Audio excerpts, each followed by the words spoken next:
My mother held my childhood diary in her hands on national television, reading my most private secrets to an audience of 10 million people to prove I was a difficult child. But she carefully skipped every page that described her own behavior. What she didn't know was that the producers already had those entries, and they played them right after she finished. I was 28 years old. That diary was my only sacred space, the one place I wrote the unfiltered truth about our home.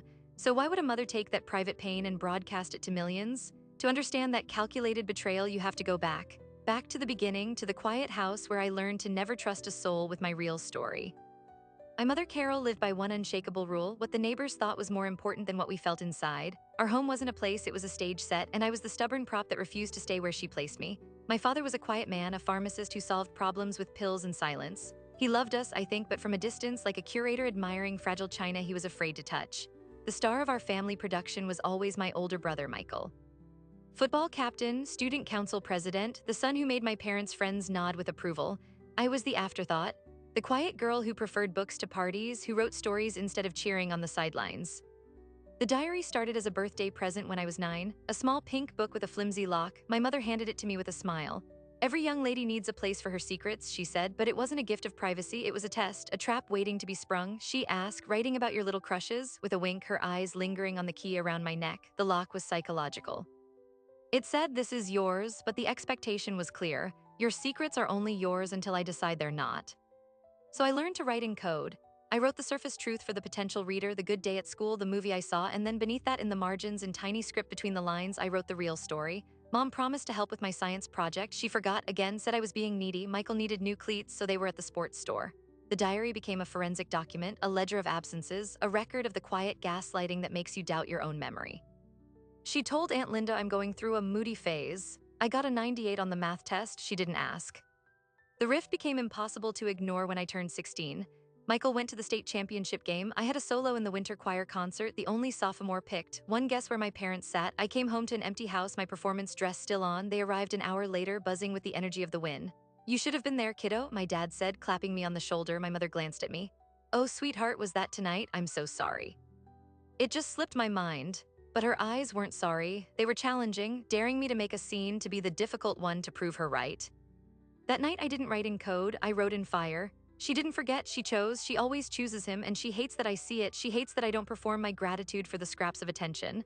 I hid the diary in a new place, in a cut in the lining of my old backpack in the closet. It was no longer a girl's diary, it was evidence. Things came to a head the summer after I graduated college. I moved back home temporarily, saving money for my own place while working at the local library. I was dating someone she didn't approve of, a kind, soft-spoken graphic designer named Leo. "He's not ambitious," she'd say. "What will you tell people he does?" One night, we had a blowout fight. She demanded I end it. I refused. She called me selfish, said I was trying to embarrass the family. "After all we've done for you, this is the thanks we get?" I finally said the quiet part out loud. "This isn't about Leo. This is about control. You can't stand that I have a life you didn't design."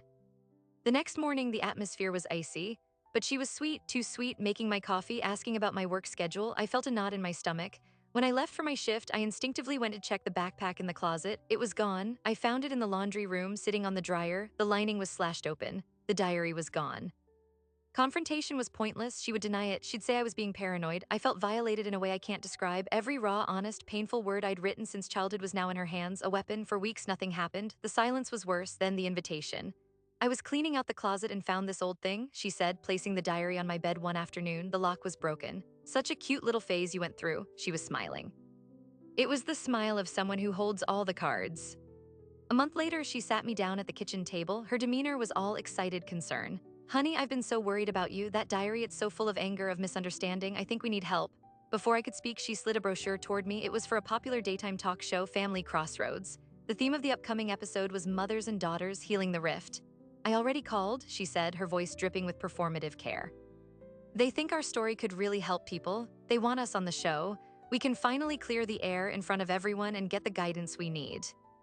It was a masterpiece of manipulation. Refusing would make me the villain, the daughter too stubborn to heal. Agreeing would hand her a national platform. I was trapped. I said I'd think about it. That night, I found the diary again, left conspicuously on the coffee table. I flipped through it, and my blood ran cold. Dozens of entries were marked with tiny, neat sticky notes, her handwriting, not on the notes, on the diary pages themselves. Next to my painful passages about her, she had written corrections, like a teacher grading a paper.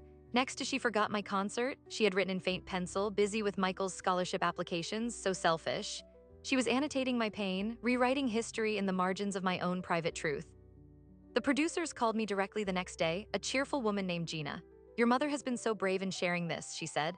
"We really want to give you a chance to tell your side too. It's about reconciliation." I was naive. I thought if I could just explain, if I could just find the right words in front of her, maybe she would finally hear me. Maybe the audience would see what I saw. It was my last, desperate hope to be understood. I agreed to go on the show. What I didn't know, what I couldn't have possibly imagined, was that my mother had already provided the producers with a curated, photocopied selection of diary pages. The most damaging ones to me, the angsty teenage rants, the out-of-context lines about hating my family. She presented it as a cry for help from a troubled daughter. She never showed them the annotated versions. She never showed them the entries that explained why. The flight to Los Angeles was quiet.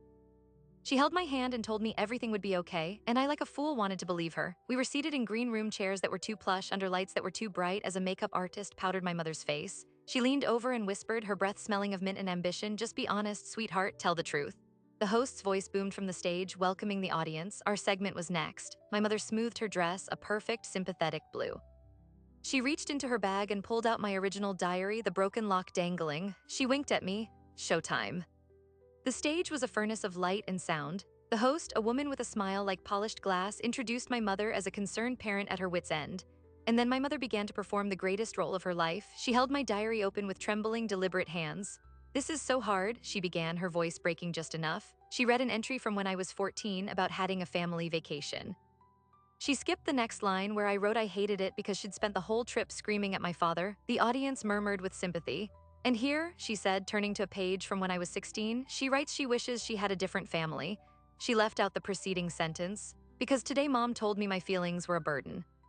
It's a surgical strike. Each entry was a stripped-down, out-of-context fragment that painted a picture of a spoiled, angry, unstable girl. I sat there, my mouth dry, the studio lights feeling like interrogation lamps. The host turned to me, her expression a mask of gentle concern. "How does it feel to hear your own words read back like this?" I opened my mouth to explain, to give the context, but my mother let out a soft, choked sob. The audience cooed. The host's attention snapped back to her. The moment was gone. I was a prop in her solo act. The real-time audience reaction was a physical thing. I could feel their disapproval rolling toward me in waves. A woman in the front row shook her head, lips pressed tight. My mother saw it too. It fueled her. She reached the climax, an entry from my college years where I'd written, "I can't stand this house anymore. I feel like I'm disappearing." She presented it as proof of my deep-seated issues, of my ingratitude. What she didn't read, what she carefully skipped over, was the rest of that page. The part that detailed why. The part that described her showing up unannounced at my dorm after I declined to come home for a weekend, going through my drawers, criticizing my roommate, and leaving in a huff after telling me I was becoming a stranger. She closed the diary with a final, weary sigh. "I just want my daughter back," she whispered into the microphone. The audience erupted in supportive applause. The host gave me a final, pitying look. "We'll be right back after this break with some resources for families in crisis." The on-air light went off, the applause tape cut. In the sudden, stark silence of the studio, my mother's performative sadness evaporated. She patted my knee, her eyes cold and clear. "See, that wasn't so bad. Now we can get you some real help." I felt disembodied, numb. She had taken my deepest pain, my most private thoughts, and turned them into a weapon on national television. And I had just sat there and let her. But then something strange happened. Instead of going to commercial, the stage lights dimmed slightly. The host, who had been walking off, was signaled by a producer from the wings. She paused, touched her earpiece, and a different kind of smile touched her lips, not sympathetic, but sharp, intrigued. She walked back to her chair. "You know," she said to the audience, her tone shifting from talk show gentle to something more like a detective presenting new evidence. "Our production team takes these stories very seriously. In the spirit of full transparency, we conducted our own verification." My mother's serene expression flickered. The host continued. "We obtained the diary in question for a full day prior to the tapping. For context, a large screen behind us, which had been showing the show's logo, flickered to life. It showed a high-resolution scan of a diary page, my handwriting, the entry my mother had just read about having the family vacation. But this scan showed the entire asterisk page." The host's voice was calm, neutral. "Let's read the skip portion, shall we?" And she read my words aloud. She screamed at Dad for an hour in the hotel room because the view wasn't good enough. Michael and I sat in the bathroom with the fan on so the neighbors wouldn't hear. "I hate this vacation because I'm ashamed of us." The studio was dead silent. My mother's hand tightened on the armrest. Her knuckles were white. The screen changed. It was the page about wishing for a different family. The host read the omitted beginning. "Mom said my sadness was embarrassing at the charity gala. She told me to paste on a smile or go wait in the car. I wish I had a different family, one where feelings aren't a public relations problem." A low murmur started in the audience. This wasn't sympathy for my mother anymore. This was the sound of a narrative cracking. Then the screen split. On one side, the entry my mother had read about not being able to stand the house. On the other side, a close-up scan of the same page, but with my mother's tiny, penciled annotations in the margins. Next to my line about disappearing, her handwriting was clearly visible, dramatic, always the victim. The host zoomed in. The audience gasped. It was one thing to hear my words. It was another to see her asterisk words, her corrections, written directly in the sacred space of my diary. It was irrefutable, it was damning.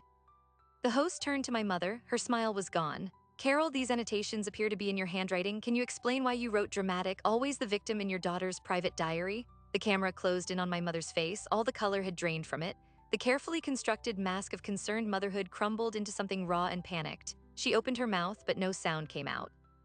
Her eyes darted to the exit, to the producer in the wings, to the hostile, silent audience. That's not, she stammered. The host waited, letting the silence stretch. It was the most brutal thing I'd ever witnessed. The hunter had become the hunted, live on television. They didn't even need to go to break. The spectacle was the point. They showed two more comparisons, each more devastating than the last. Each time my mother curated, partial truth was juxtaposed with the full annotated reality. The audience's energy had completely inverted. The supportive coos were replaced by shocked whispers and angry glares. The final image they left on screen was a side-by-side. A photo of my mother handing me the diary when I was 9, all smiles, and a scan of her vicious marginalia from when I was 22. The visual contrast was brutal. The segment ended abruptly. The host gave a brief, somber sign-off about the complexity of truth. The on-air light went off for good. The silence that followed was heavier than before. My mother didn't look at me. She stood up on unsteady legs, ignored the crew member trying to talk to her, and walked off the stage in a stiff, hurried march. I just sat there stunned. A production assistant gently touched my shoulder. "We have a car for you, a different one from your mother." That's when I knew the division was public, permanent, and planned by the show. By the time I landed back home, my phone was exploding. Not with calls from family, those would come later and they'd be messy, but with notifications. The clip had been cut and packaged, not the whole segment, just the pivotal 3 minutes, my mother's performance, the host's reveal, my mother's stunned silence. It was titled Talk Show Revenge, Mom's Diary Plan BACKFIRES Spectacularly. It had 10 million views in 6 hours. I was no longer just a daughter in a family dispute. I was the protagonist in a viral morality play. Memes were made, reaction videos were recorded. My mother's face, frozen in panic shock, became the new icon of parental betrayal. The public fallout was immediate and vicious. My mother's social media was flooded, her employer's phone lines rang off the hook. My brother Michael left me a terse, furious voicemail. "How could you humiliate our mother like that on national TV? You've destroyed this family." He didn't ask if any of it was true. My father called. He sounded old, defeated. "Your mother, she's not well. The things people are saying online, couldn't you have handled this privately?" Even in the aftermath of her exposure, I was being asked to manage her consequences, to protect the family's image. But amidst the noise, other messages came in, hundreds of them, thousands from strangers. My mother did the same thing with my letters. I had a diary with a lock she always picked. "Thank you for showing me I wasn't crazy. For the first time in my life, my truth wasn't being debated. It was being validated on a massive global scale. It was empowering and terrifying all at once. I had wanted to be understood by one person. Instead, I was seen by millions." But being seen as a symbol isn't the same as being healed. A week later, a certified letter arrived. It was from a lawyer, not mine, my mother. It alleged defamation, intentional infliction of emotional distress, and claimed I had conspired with the producers to fabricate the annotated pages. It demanded a public retraction and a significant financial settlement. She was going to fight, not with an apology, not with self-reflection, but with a lawsuit. She was trying to use the legal system to do what she had failed to do on the talk show, rewrite history and silence me for good. The battle had just left the court of public opinion and entered a much colder, more dangerous arena, and I had a decision to make. Would I let her control the narrative one last time, or would I fight back? I showed the legal letter to Leo. He read it twice, set it down on our kitchen table, and said the only thing that mattered: "They're betting you'll be too exhausted to fight, so what's your move?" I made my decision that night. I wasn't just going to defend myself. I was going to prove in a court of law that every word in that diary was true. I found a lawyer, Miriam Good, a woman in her 50s who specialized in media and defamation law. She had a calm, steely demeanor. She read the letter, watched the talk show clip, and steepled her fingers. "This isn't a defamation case," she said. "This is a harassment campaign using the legal system as a cudgel. We're going to file a motion to dismiss and a counterclaim for malicious prosecution, and we're going to subpoena everything." Everything meant my mother's emails, her phone records related to the show, her communications with my brother. It meant depositions. The legal process was a slow, grinding machine, but it forced a new kind of truth-telling. In her deposition, my mother had to sit under oath and answer Miriam's precise, quiet questions. She tried to maintain her performance, but without a sympathetic audience, it frayed. She claimed the annotations were parental guidance, written out of love. Miriam would simply read the annotation aloud in the sterile conference room. Dramatic, always the victim. You consider that guidance, Carol? The silence was answer enough. But the real fracture happened when my brother Michael was deposed. He was hostile, loyal to the end. He called me a liar, said I'd always sought to undermine my mother. Then Miriam presented him with an email, one we'd obtained from the show's producers. It was from my mother to the producer, Gina, sent 2 weeks before the tapping. The subject line was talking points. In it, my mother had written, focus on the entries from ages 14 to 16. They show the pattern of rebellion best. Avoid any reference to the college years or the annotations. Those are private family matters. Michael read it, his face hardening. He hadn't known about the email. He hadn't known about the pre-show curation. For the first time, I saw doubt flicker in his eyes. He left the deposition without looking at me. The lawsuit created a civil war within our extended family. My father's sister, Aunt Susan, whom I'd always been close to, called me. I saw the show, I've read the blog posts. Your mother is sick with embarrassment, but this lawsuit, taking your own mother to court, it's a bridge too far, sweetheart. Can't you just let it go now that you've won? That was the refrain. I'd won the public opinion battle, so why pursue it? Because it wasn't about winning. It was about establishing in an undeniable official record that what happened was real, that my pain wasn't a performance. The pressure to drop it to be the bigger person was its own form of silencing. Then the wait it gets worse moment, it came from an unexpected source, the talk show itself.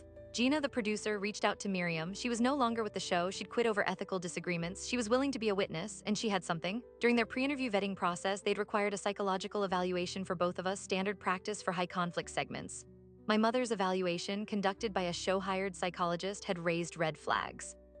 The psychologist had noted signs of narcissistic parenting and a pattern of distorting reality to maintain a self-aggrandizing narrative. The show's lawyers had advised the producers to scrap the segment, fearing liability, but the executive producer had overruled them. The drama, he said, was too good to pass up.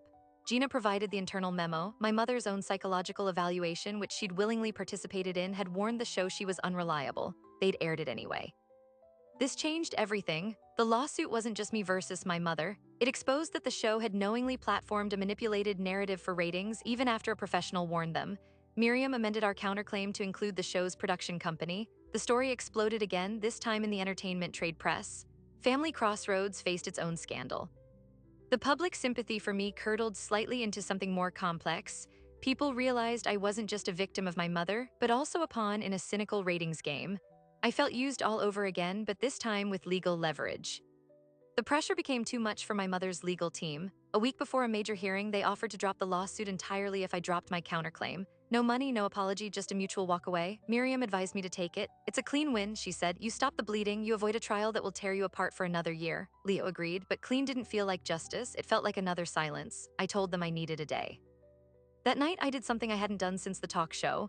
I took out the original diary. I flipped past the annotated pages, past the pain of my teens and 20s, all the way to the very back cover. There, tucked into a pocket I'd glued in as a child, was a folded piece of stationery, my grandmother's stationery.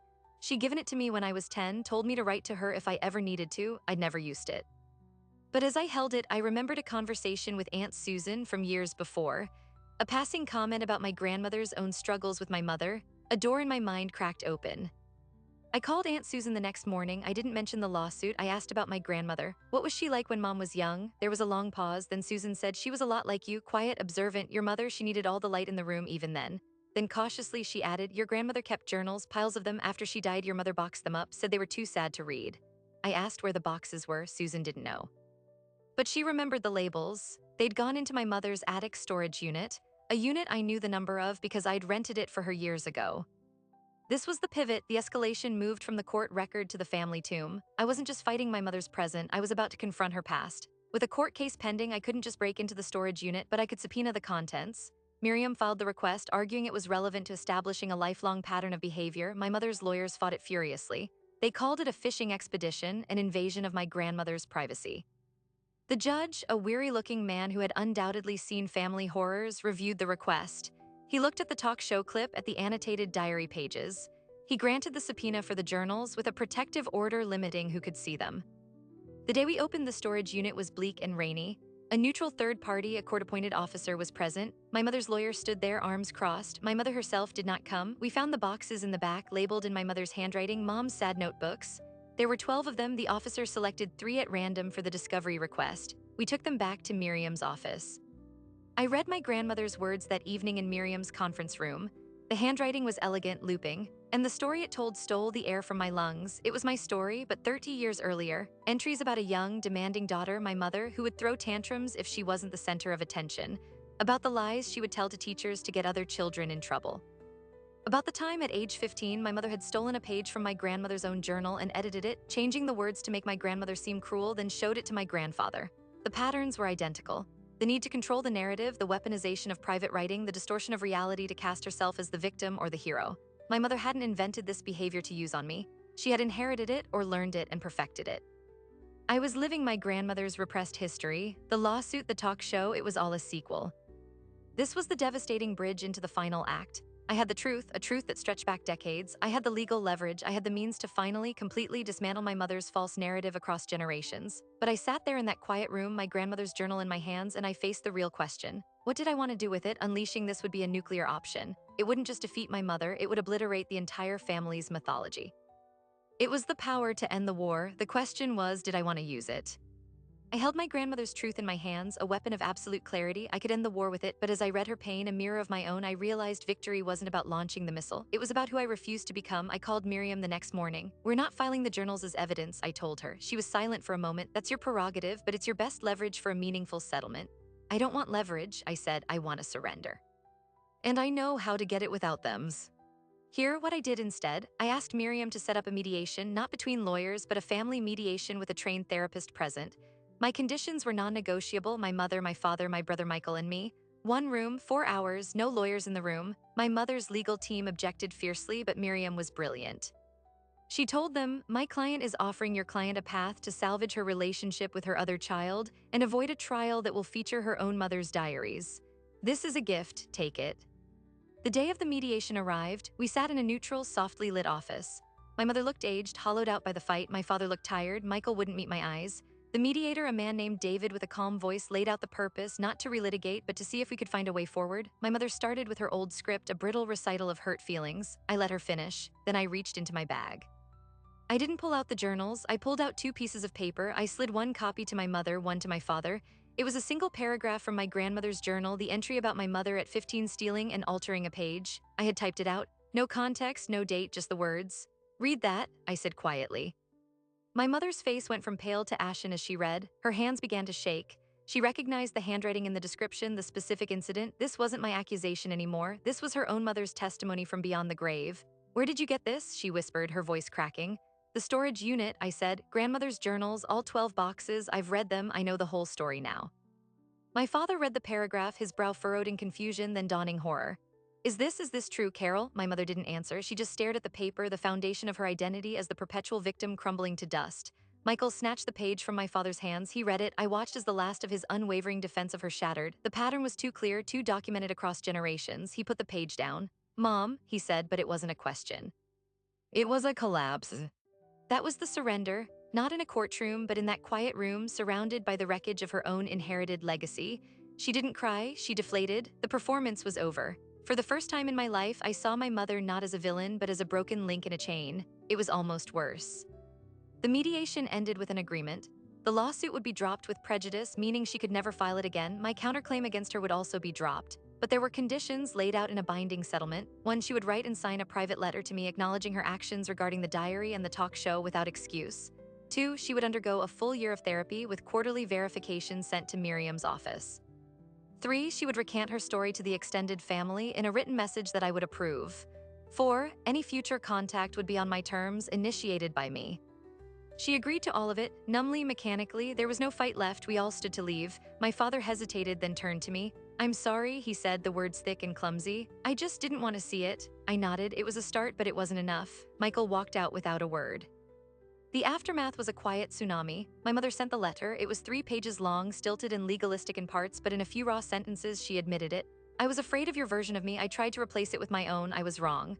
I put it in the same drawer as my diary. The family email went out. It was brief, stating she had misrepresented the situation and that I had acted with integrity. The responses were muted. The family was shell-shocked, unsure of what to believe anymore, but the tide had permanently turned. My brother Michael showed up at my apartment a month later. He brought a 6-pack of beer, the kind we drank in high school. We sat on my fire escape. I read Grandma's journals, he said finally. After Mom told me where they were, I read all of them. He took a long drink. I owe you the biggest apology in the history of apologies. I saw her doing it to you and I let it happen because it was easier, because she made me feel chosen. I'm so sorry, sis." We didn't hug. We just sat there in the uncomfortable truth. It was the beginning of a real relationship for the first time in our lives. My life rebuilt itself around the quiet. Leo and I got engaged. We bought a house with a big yard. I left the library and started writing full-time. My first book, a collection of essays about silence and survival. The viral fame faded, as it always does, leaving behind a core group of people who found real solace in the story. And here is the final, surprising detail, the one thing I never expected. About a year after the settlement, I received a package. The return address was my mother, but the handwriting was unfamiliar. Inside was a small, antique wooden box. And inside that was a key, a tiny, tarnished silver key. With it was a note on my grandmother's stationery in my mother's new, less florid handwriting. "I found this in her things after you left the mediation. It was labeled for my granddaughter when she is ready. I think I was supposed to give it to you with the diary. I'm sorry I didn't. I wasn't ready either." The key fit the lock on my childhood diary. The lock she had broken all those years ago. It turned smoothly. I sat at my kitchen table, the diary open before me, the key finally in its place. I didn't feel a surge of victory or closure. I felt a profound, weary sadness for all of us, for my grandmother who hid her words, for my mother who warped them, and for the girl who wrote them, thinking no one would ever hear her. Now everyone had. The war was over, not with a bang, but with a returned key. The door to that old pain was finally, truly locked. But the door to my future, to my chosen family, to a life built on my own truth, that one I held the key to, and I was already walking through it. So what's the point of telling this story? It's not about revenge, anyone looking for that plotline left disappointed. And it's not really about forgiveness either, because that's a personal timeline no one else can dictate. It's about something simpler and harder, the weight of a secret and what happens when you finally put it down. For years, I carried the secret of my family's dysfunction. My mother carried the secret of hers, and my grandmother carried hers to the grave. We were a chain of silent women, each link forged in the fear of being truly seen. The talk show, the lawsuit, the journals, they were just violent, clumsy ways of forcing that secret into the light. The real healing didn't start in the mediation room. It started the day I realized I could stop carrying it for everyone else. If you see yourself in any part of this, whether you're the one holding the diary or the one afraid of what's written inside, I want you to hear this. Your truth doesn't need a television show to be valid. It doesn't need a legal settlement to be real. It just needs one person to stop pretending. And that person has to be you. You don't have to expose anyone to the world. You just have to stop hiding from yourself. Breaking a cycle doesn't always look like a dramatic confrontation. Sometimes it looks like buying a house with someone who makes you feel safe. Sometimes it's having a quiet beer with your brother on a fire escape. Sometimes it's writing a book or planting a garden, or simply deciding that the story you tell about your life from now on is yours to write without annotations in the margin. My mother and I are in a slow, cautious process. We talk sometimes, it's surface level, and that's okay for now. The door is unlocked, but I decide when to open it and how far. That's the architecture I built, a life with gates I control. My father sends me articles about writing sometimes. My brother comes over for football Sundays. It's not a movie ending, it's messy and incomplete, but it's honest. And after a lifetime of performance, honest incompleteness is a kind of paradise. The diary sits on my bookshelf now, next to my grandmother's journals. The key is on my keychain, a small, tarnished reminder. I don't open it anymore. I don't need to. The girl who wrote in it is no longer trapped inside those pages. She's here, living a life she built word by word, boundary by boundary, in the clear, quiet light of her own truth. If this story meant something to you, if it echoed a secret you've been carrying, I'd love to hear from you in the comments. Tell me one small truth you're holding onto today. And if you want more stories about quiet revolutions and rebuilding from the wreckage, hit that subscribe button. There are so many more of us out here writing our new endings, one honest word at a time. Thanks for listening.